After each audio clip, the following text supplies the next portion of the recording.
What's up, guys? This is Mike from Examiner.com here talking with Mr. Geoff Ramsey and his glorious mustache. Howdy. How you doing, Jeff? I'm doing good, Mike. How are you doing? I'm doing well. All right. Yeah. So what's your favorite event at RTX been so far this year?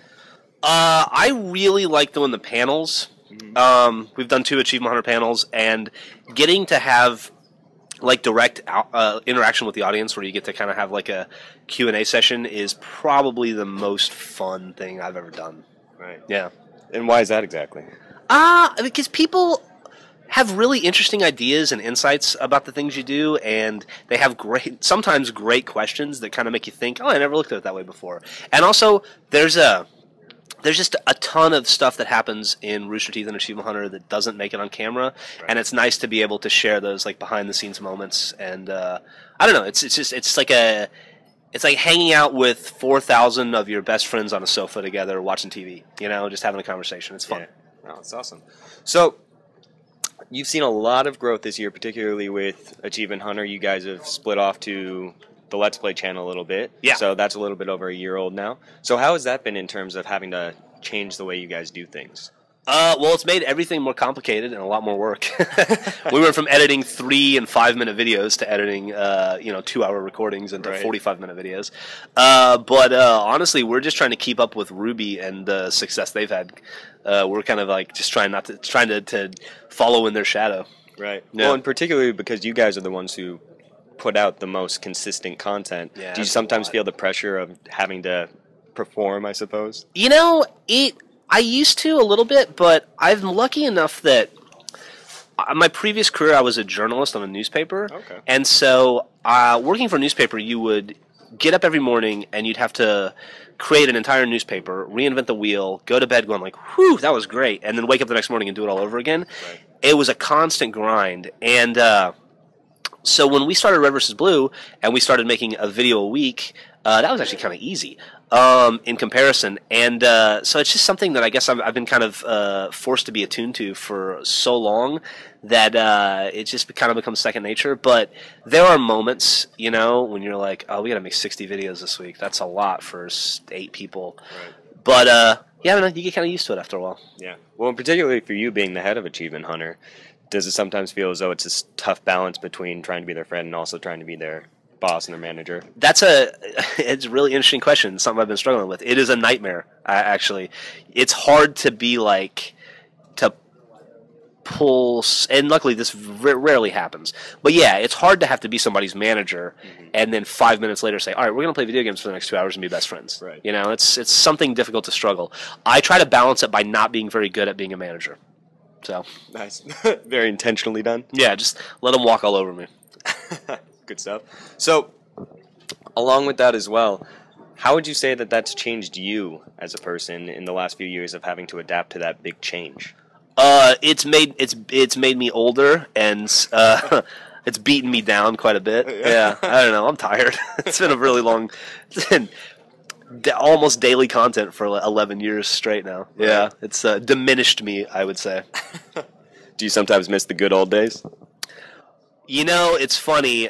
Sometimes we haven't had this conversation in a while, but there have been a couple instances where Bernie and I would have a conversation, and we're like, "You remember when it was just you and me, and none of these other assholes were around? Wasn't life easier then?" But no, I wouldn't change it for the world. No.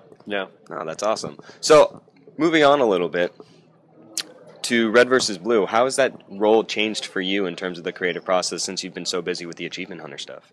Well, it's changed in the sense that I went from making Red vs. Blue every week and doing, all the audio recording and, I don't know. I mean, I was sharing the burden with Bernie. It was obviously his creative vision, but having that, like, we're making that episode of RVB at 3 in the morning on a Thursday night, and just like the kind of like I do kind of miss those like last minute creative moments, like, oh, we should add this, let's change it this way. Right. And now I'm just a voice actor, so maybe I ad lib a line here and there, but I really don't have anything to do with the creative process anymore. But the guys that are doing it now are so good at what they do and so talented that I think it's probably better off having me not do that. Right. It's a weird thing in the creative world, but you have to be able to realize, there are other people out there that can do this thing that I did and probably do it better, and I should accept that. That's great. So also, in regards to kind of the expansion a little bit as well, so now that you guys are in the new office, are there any kind of projects that you guys have been wanting to work on, or maybe videos that you've wanted to make but you just didn't have the space for before? Not with Achievement Hunter. I mean, with the rest of the company for sure. Yeah. They have the room to fit multiple sets. They have a podcast set. They have the No set. They got this giant green screen. We had a green screen at the old office, and after the growth of Ruby, very quickly the green screen became just a row of desks. So just having the space to be able to do bigger, more impressive things, like Laser Team is going to go into production soon, and we actually have a facility that can facilitate making it for the first time, which is very cool. So I think a lot of the space has allowed us to do a lot of things in a lot grander and more impressive ways, but those things you probably won't see for a little while because they take time. Right, Yeah. of course. Nice. But for us, we're just sitting in an office playing video games, so it really doesn't matter how big it is. Yeah. And then with that, so you've started to introduce Lindsay a little bit more into the Let's Plays recently. You've also worked in Carrie a little bit as well. Yep. So what was that process like of you kind of slowly inching them in a little bit more from behind the camera more to in front of the camera? Well, Carrie has always kind of been around doing videos with me. I love Carrie to death, and I love working with him. And unfortunately, Carrie would be in a lot more Achievement Hunter videos, but he is integral to so many productions in the company that he just doesn't have the time. So I basically grab Carrie whenever he has a free moment and isn't, sleeping on a bench somewhere. And then Lindsay, I think she brings a really cool dynamic to Achievement Hunter in a lot of ways. One of my favorite things I used to do was when my wife worked for the company, I would bring her in, and I love the dynamic of a couple who knows each other better than anybody else in the world doing videos together. And Lindsay and Michael have that. So anytime they can be in a video together, I think it really adds value.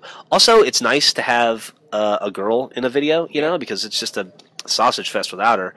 And so I've been trying to bring them both in more and more as we can, and hopefully we'll be at a point someday where Lindsay is in every video we make. Yeah, that'd be great. Yeah. I know that a lot of people can sometimes see Achievement Hunter as being kind of more of a boys' club, so I'm sure that adds a new little dynamic that people can connect with as well. Yeah, and that's just kind of the way it happened. It certainly wasn't intentional in any way. But hopefully Lindsay can stamp that down a bit. I'm talking to her later, so I'll have to ask her about that a little bit. All right, please do. Yeah. So I just have a couple more questions left for you. Okay. And so number one, in the time that you've been working with Rooster Teeth or Achievement Hunter, whichever one you'd like, what would you say is the weirdest story that you have, or maybe even the weirdest gift that you guys have gotten in the past? Oh, man. Weirdest gift we've ever received. One day at our, I guess 2 offices ago now, we received a giant, like pirate trunk, and inside the trunk was a bunch of homemade bread that somebody had made, which was super awesome. But it had taken so long to get there that the bread had all molded to it, just so that you opened it up and you just got hit with this wave of smell, and there were just loaves and loaves of this homemade bread, and somebody had gone to the trouble to make this trunk, and it was like, oh, that's awesome, and oh my God, get it out of here. We're all going to throw up. Oh, that's a shame. So that comes to mind immediately. I can't. I'm sure there's many others, though. Did you guys keep the trunk at least? Once it's cleaned out? I don't know whatever happened to it. All right, and so the last question I have is a bit of a two-parter. Okay.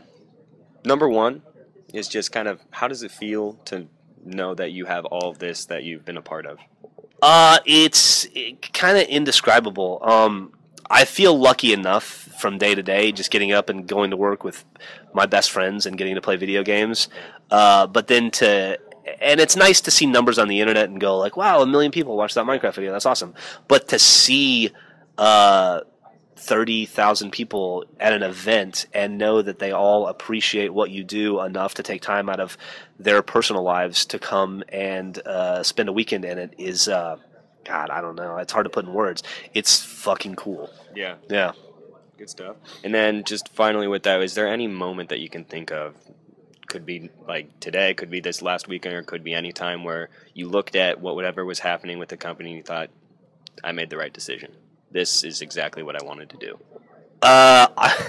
I would argue that I have that every day, Oh, yeah? but I'll tell you a story.